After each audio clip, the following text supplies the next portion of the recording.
Salut YouTube, bien le bonjour à tous. J'espère que vous vous portez très bien. Merci de me rejoindre sur cette vidéo. Nous parlons aujourd'hui de la foudre.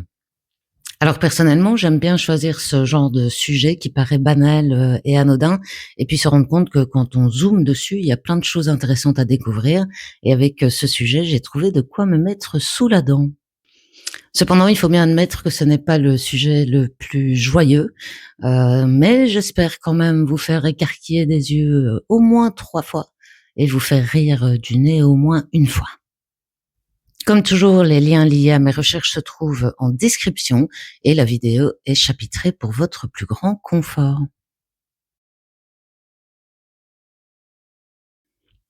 Connaissez-vous vraiment la foudre? Eh bien, pour répondre à cette question, je vous propose de commencer par une petite définition des termes, probablement juste un rappel pour pas mal d'entre vous, mais il peut subsister des doutes quant aux différents termes liés à l'orage. Et puis, comme je suis un petit peu maniaque, j'aime bien commencer par le commencement. Le mot foudre nous vient du latin fulgure, qui signifie éclair. Il a donné en français le mot fulgurant, par exemple, ou encore le mot fulguriser, qui est un synonyme de foudroyer. Il donne aussi le mot fulgurite, qui est une particularité des éclairs dont nous parlerons tout à l'heure. Quand un air chaud ascendant rencontre un air froid descendant, cela génère des zones chargées électriquement et provoque des échanges électriques, des charges électrostatiques entre ces zones, et c'est ce qu'on appelle la foudre. Les éclairs, quant à eux, sont une manifestation visible de la foudre. Quant au tonnerre, du latin tonitrus, qui nous a donné en français tonitruant, eh bien, il s'agit de l'onde sonore dégagée par la chute d'un éclair. En effet, quand un éclair se forme d'un point A à un point B, il se fraye un chemin dans l'atmosphère, chauffant la colonne d'air qu'il emprunte à plus de 30 000 degrés. Cela cause une expansion brutale de l'air ainsi emprunté, et le tonnerre est donc le son émis par cette expansion brutale et soudaine. La différence de délai entre la perception de l'éclair et celle du tonnerre est simplement due à la différence de vitesse de déplacement des deux. En effet, si le son se déplace à une vitesse de 340 mètres par seconde, la lumière, elle, se déplace à 300 000 kilomètres par seconde et donc nous parvient bien avant le tonnerre. Du coup, si vous vous trouvez juste à côté de la chute d'un éclair, les deux vont vous paraître simultanés parce que la distance à parcourir est dérisoire. On peut au passage noter que le mot paratonnerre est très mal choisi, puisqu'on n'attire bien sûr pas le tonnerre par ce dispositif, mais bien l'éclair. Mais sachez que le mot parafoudre est admis. Ceci étant posé, on va s'attarder un peu plus longtemps sur les éclairs, puisqu'il s'agit de la forme visible pour nous de la foudre.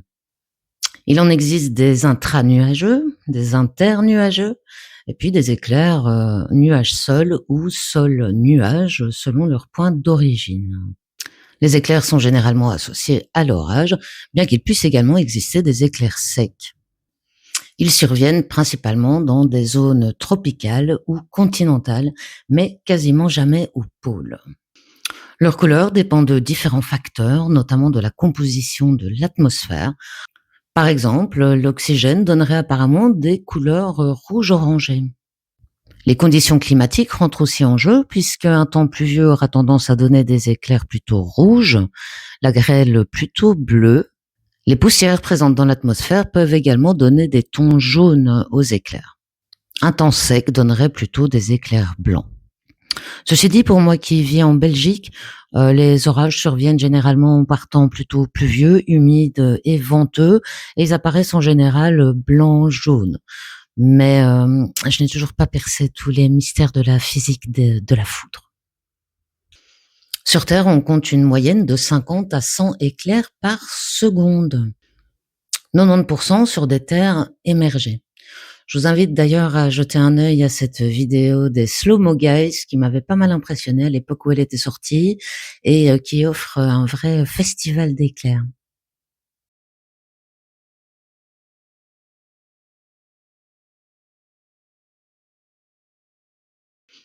Les lieux surélevés ont bien sûr tendance à être plus souvent touchés par la foudre. Par exemple, le Christ de Rio de Janeiro est frappé en moyenne 6 fois par an et l'Empire State Building, lui, est frappé à peu près 20 fois par an. D'ailleurs, le site du World Wide Lightning Location Network vous propose de suivre les impacts d'éclairs quasiment en temps réel, puisqu'il est à peu près mis à jour toutes les heures, je pense, et donc vous donne les dernières chutes d'éclairs de par le monde. Phénomène assez intéressant, quand un éclair s'abat sur un sol sablonneux ou minéral, il peut former ce qu'on appelle des fulgurites, que je mentionnais tout à l'heure. Donc c'est un verre naturel formé par la chaleur de l'éclair qui fait fondre le sable et donne ce petit objet très fragile en forme de carotte ou de racine. Les sulfurites sont notamment étudiés en recherche paléo-environnementale. On parlera un peu plus longuement des sulfurites dans les parties 3 et 5. Les éclairs ont bien sûr leur propre record. Donc l'éclair de plus longue durée a été enregistré en Argentine en 2019. Il a fait 16,73 secondes. Le record de l'éclair le plus long était quant à lui détenu par le Brésil, avec un éclair de, tenez-vous bien, 710 kilomètres en 2018. Mais bien qu'impressionnant, ce record a été battu 2 ans plus tard, puisque un éclair de 768 kilomètres a été enregistré aux États-Unis. Il s'étendait de la Louisiane au Texas, traversant ainsi 3 États. Les lieux les plus foudroyés au monde sont le Venezuela et le Congo, avec plus de 200 éclairs au kilomètre carré par an. À titre de comparaison, en Belgique, on est sur 1,2 éclairs au kilomètre carré par an. Les éclairs sont bien souvent liés aux orages, mais ils peuvent cependant avoir d'autres causes. Par exemple, les tempêtes de sable peuvent générer des éclairs également, c'est-à-dire que la friction entre les particules de sable va générer des zones chargées et donc éventuellement des décharges. De la même manière, les éruptions volcaniques, qui sont déjà des événements aussi majestueux que terrifiants de base, peuvent aussi se parer d'éclairs dans certaines conditions. À l'instar des tempêtes de sable, un phénomène similaire va se produire par rapport à la friction entre les cendres, qui va aussi provoquer une accumulation électrique. De plus, la cendre a une radioactivité naturelle qui amplifierait le phénomène. De plus, quand l'air surchauffé qui s'élève du volcan va rencontrer les cristaux de glace dans l'atmosphère, cela va provoquer encore plus d'accumulation électrique. Lors d'incendies de très grande importance, le feu met en place son propre système de vent. Peuvent alors se former des pyrocumulus qui eux-mêmes peuvent muter en pyrocumulonimbus qui génèrent alors des orages. Je pourrais d'ailleurs tout à fait faire un numéro Connaissez-vous vraiment le feu, parce qu'il y aurait également plein de choses intéressantes à dire.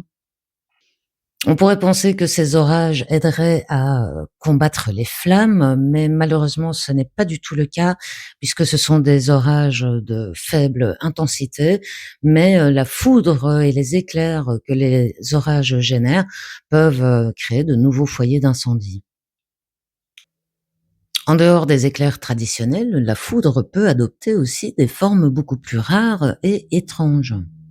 La foudre globulaire ou foudre en boule est probablement la plus étonnante, bien que non encore étayée. D'abondants témoignages au fil de l'histoire racontent des événements liés aux boules de foudre. Il s'agirait d'une boule de 20 à 50 centimètres de diamètre, survenant juste après un éclair. Elle se déplacerait horizontalement ou serait statique, et peut également s'accompagner de crépitements, sifflements, d'odeurs de soufre ou encore d'odeurs d'ozone. Selon certains témoignages, dans des circonstances de grêle et de forte humidité, il peut se produire une foudre en boule plus petite qui serait suivie aussi d'un panache lumineux. Il a même été rapporté que quelquefois la foudre en boule serait capable de traverser un mur ou une fenêtre, mais bien sûr tout ça est toujours sujet à débat. Je vous en reparlerai d'ailleurs un tout petit peu dans la partie 5 de cette vidéo. Moins étrange, mais non moins impressionnant, il s'agit de la foudre arborescente. Elle donne un type d'éclair très puissant qui se propage le long des nuages et s'abattent sur le sol à plusieurs endroits, donc formant cette structure en forme de branche d'arbre. Cela rend ces éclairs beaucoup plus dangereux puisqu'ils sont beaucoup plus puissants et qu'ils frappent à plusieurs endroits à la fois. Cela les rend aussi beaucoup plus imprévisibles. Les super éclairs ou superbolt en anglais sont des éclairs extrêmement rares, mais environ 1000 fois plus puissants que les éclairs traditionnels. Ils peuvent d'ailleurs être observés depuis l'espace. Cela serait notamment dû à une trajectoire très rectiligne et très peu ramifiée, ce qui leur empêche de perdre de l'énergie. Mais vu leur rareté, ils sont plutôt difficiles à observer. En effet, on compte un super éclair pour 200 000 éclairs traditionnels. Enfin, les phénomènes lumineux transitoires sont des expressions de la foudre en très haute altitude. Ils sont théorisés depuis les années 20, mais n'ont pu être observés que par hasard en 1990. Ceci dit, depuis, ils ont été observés en de nombreuses occasions. Ils sont bien sûr étudiés depuis et 3 catégories ont été dégagées, certaines avec des noms assez charmants. Nous avons donc les farfadets, dits aussi sylphes rouges ou sprites en anglais.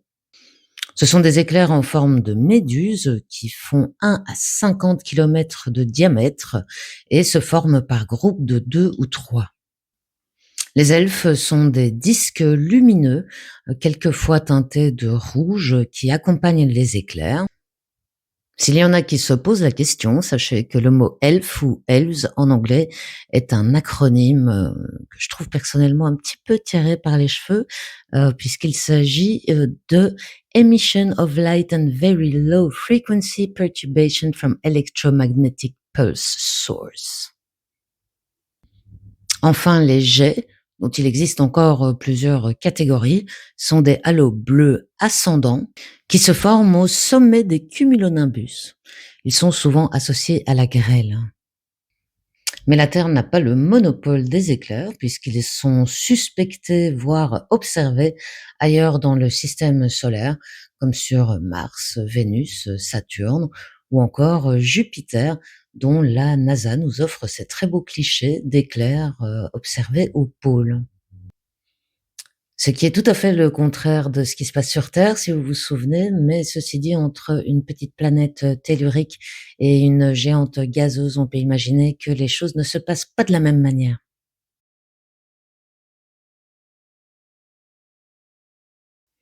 Les éclairs n'ont pas toujours zébré le ciel de la Terre, puisqu'ils ont une origine estimée à il y a 3 milliards d'années. L'événement est considéré comme crucial pour l'apparition de la vie sur Terre, car la foudre, de par les réactions chimiques qu'elle entraîne, a permis la formation de molécules absolument indispensables aux vivants, notamment les nitrates et nitrites utilisés par la végétation pour se développer. Cet article de Courrier International abonde dans le même sens, mais en parlant des sulfurites, que je mentionnais un peu plus tôt dans la vidéo, qui auraient constitué une importante source de silice naturel et soluble, riche en phosphore, autre élément capital pour le vivant. Ce phénomène a longtemps été attribué aux comètes, mais apparemment la sulfurite aurait joué un rôle jusque-là insoupçonné. Toujours dans le même ordre d'idées, cet article de Futura parle des mini-éclairs qui se produisent par le truchement des gouttelettes d'eau, comme dans les vagues ou dans les chutes. Ces micro-éclairs seraient à l'origine de la formation d'éléments entrant dans la composition de l'ADN et de l'ARN.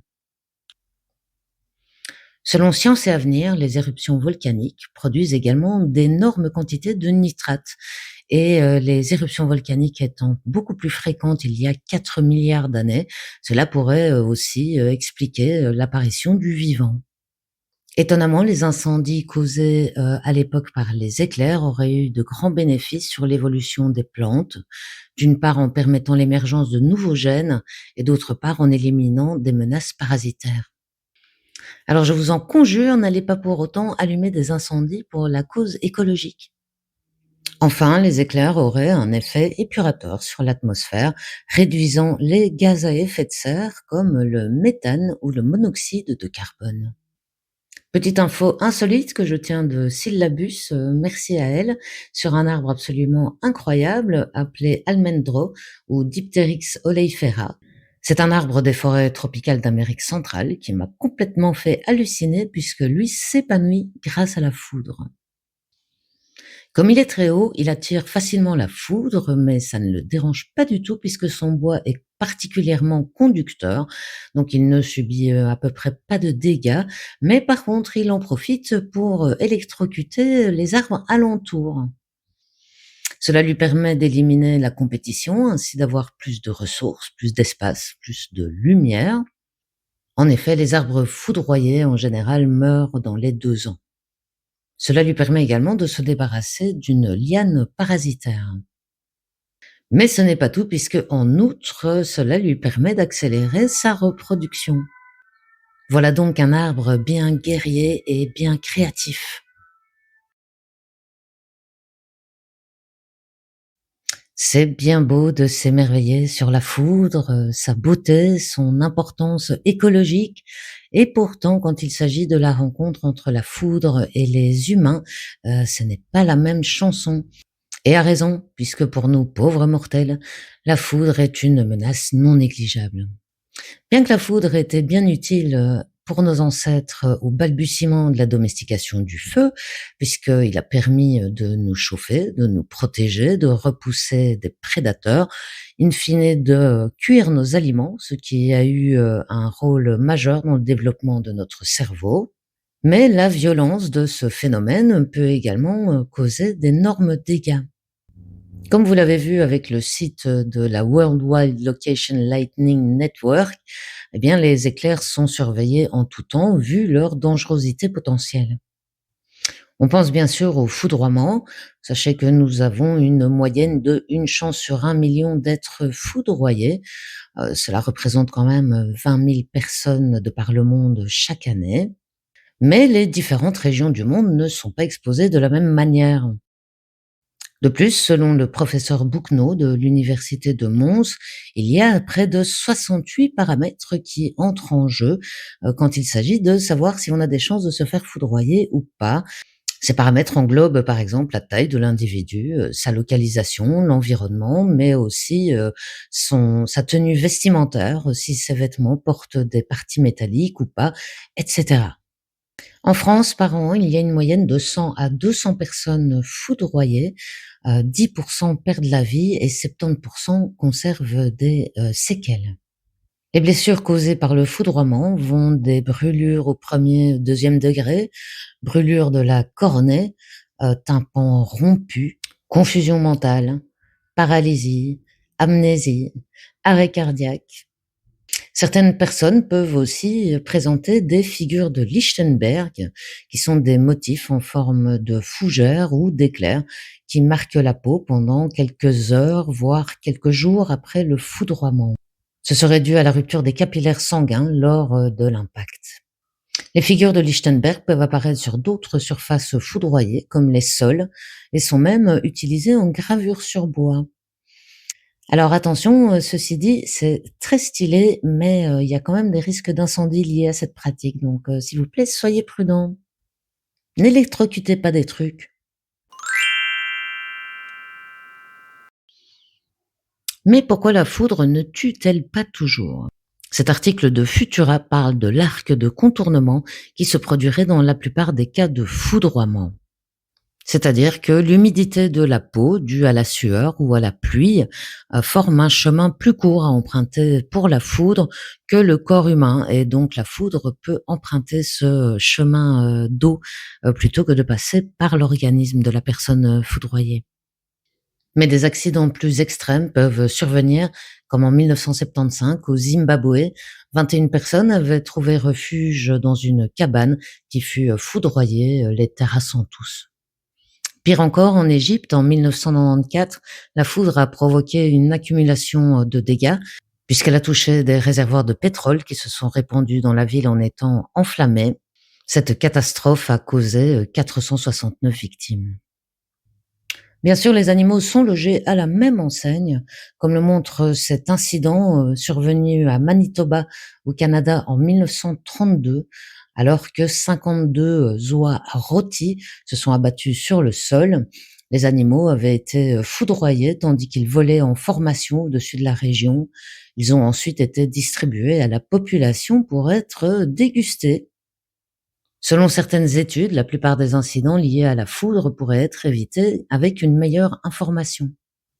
Donc, en cas d'orage, ne restez pas au milieu d'un champ, ni dans un corps d'eau, ni à côté d'un véhicule ou d'un poteau métallique ou de quelconque objet métallique en général.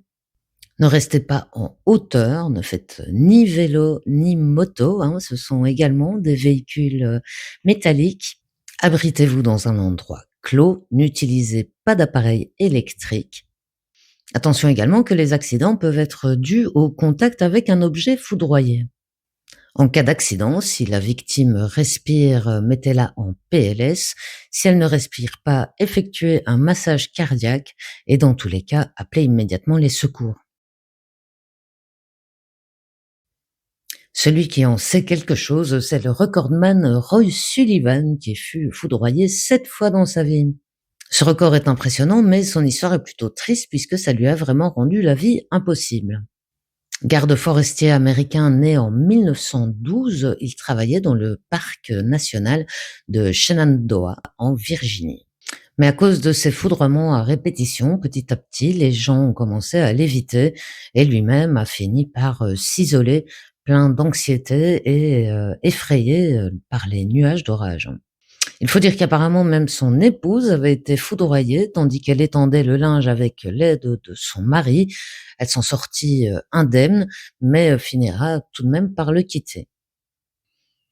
Officiellement, Roy Sullivan s'est fait foudroyer pour la première fois en 1942, mais apparemment il aurait déjà pu y avoir un incident quand il était enfant et qu'il travaillait au champ, quand l'outil en métal qu'il tenait en main a été frappé par la foudre, mais cela n'est pas prouvé, donc on en reste sur 1942 comme premier foudroiement officiel. Mais les choses se gâtent à partir de 1969 puisque les 6 foudroiements suivants ont lieu en seulement 8 ans. Bien qu'il s'en sorte étonnamment bien physiquement parlant, puisque être foudroyé 7 fois sans séquelles graves, c'est quand même plutôt exceptionnel. Il n'en a pas moins subi de nombreuses blessures, multiples brûlures. Ses cheveux ont pris feu plusieurs fois, si bien qu'il avait pris pour habitude de garder toujours un jerrycan d'eau dans sa voiture. Son dernier foudroiement survenu en 1977, tandis qu'il pêchait au bord d'un lac. Alors qu'il est foudroyé, de nouveau ses cheveux prennent feu, et tandis qu'il lutte contre les flammes sur sa tête, il se fait attaquer par un ours qui en a après sa truite. Roy Sullivan a tout de même trouvé la force de s'emparer d'une branche pour tabasser l'ours afin de protéger son poisson.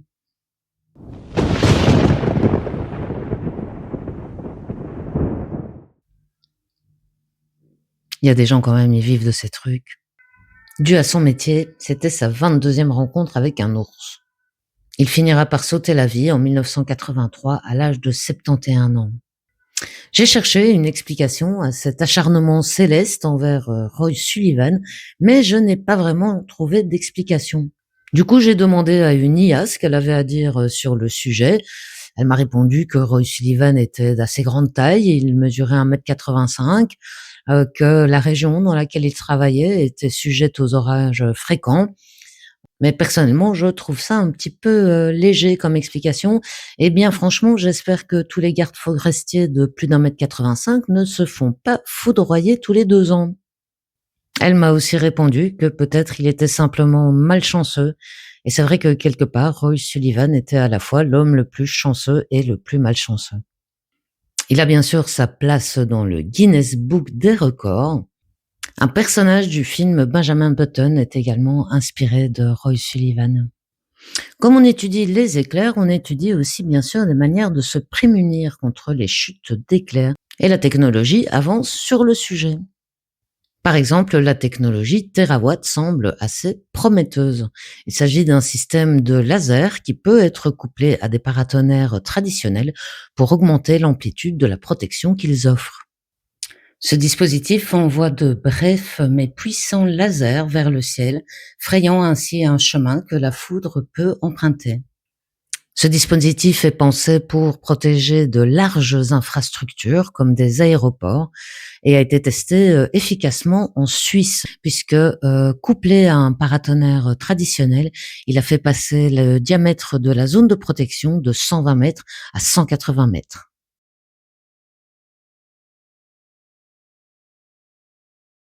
De nombreuses études portent sur la foudre et les éclairs.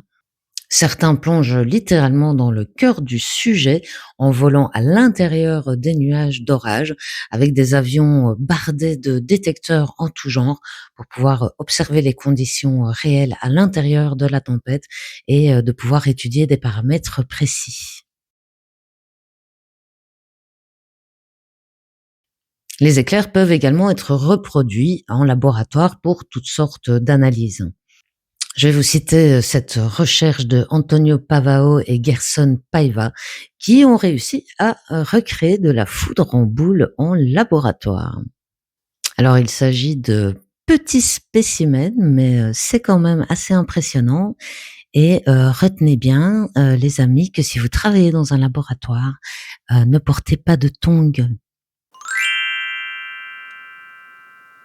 J'ai aussi trouvé cette information assez sympa sur un professeur qui avait acheté une sulfurite un peu par hasard, juste pour l'étudier pour le fun, comme un bon nerd, mais quelle ne fut pas sa surprise de s'apercevoir qu'il avait mis la main sur une rareté, puisque la sulfurite contenait un cristal inconnu sur Terre. C'est un type de matériau qui généralement est plutôt associé aux comètes et donc tout à fait inédit.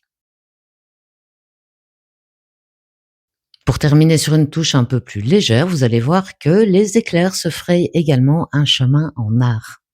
Par la photographie d'éclairs, par exemple, comme les chasseurs d'orage, dont voici le site francophone, où vous trouverez de magnifiques galeries, quelquefois accompagnées de récits, ainsi que des événements, des conseils pour se lancer en photographie d'éclairs, des actualités et des conseils en prévention.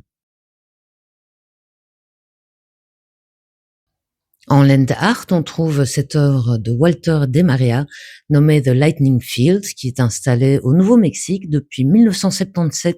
Il s'agit de 400 poteaux métalliques répartis sur une zone faisant 1 km sur 1 mile, les poteaux ayant une taille comprise entre 4,57 m et 8,15 m selon le relief du terrain, de manière à ce que tous les poteaux soient sur un même plan.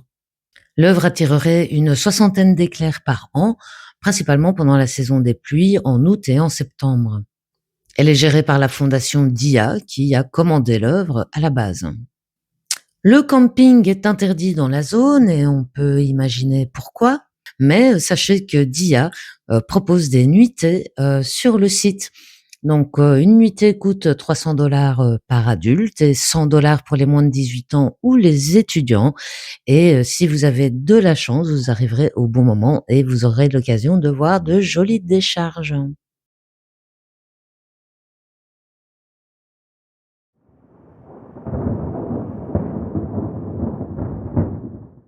Voici qui clôture ce sujet sur la foudre. J'espère que vous avez appris plein de choses et que vous vous êtes étonnés. À moins que vous ne soyez kéronopathologue. À ce moment-là, vous n'avez probablement rien appris. Je suis féru d'humour, moi. N'hésitez pas à commenter, à me dire ce que vous en avez pensé et pourquoi pas partager des anecdotes liées à la foudre, ça m'intéresserait bien de lire ça. Et puis bien sûr, n'hésitez pas à partager, à liker, à vous abonner. La prochaine vidéo sortira en principe vendredi dans 2 semaines, mais si j'ai l'occasion, si j'ai le temps de vous en caser une avant, je le ferai. Mais sinon, au plus tard, à dans 2 semaines, que d'ici là, tout se passe bien pour vous. Profitez de la vie et je vous embrasse.